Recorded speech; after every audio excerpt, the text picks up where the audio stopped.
અમરેલી જિલ્લાના બગસરા શહેરના જેતપુર રોડ પર ગેસ વેલ્ડિંગ દરમિયાન ભયાનક બ્લાસ્ટની ઘટના સામે આવી છે। ટ્રકની ડીઝલ ટેન્કમાં વેલ્ડિંગ કામ ચાલતું હતું ત્યારે અચાનક વિસ્ફોટ થતા 2 લોકો ઇજાગ્રસ્ત થયા છે।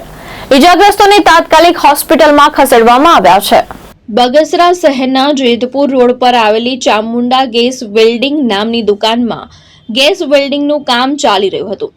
માહિતી મુજબ ટ્રકની ડીઝલ ભરવાની ટેન્કમાં વેલ્ડિંગ કરતી વખતે અચાનક જોરદાર બ્લાસ્ટ થયો હતો।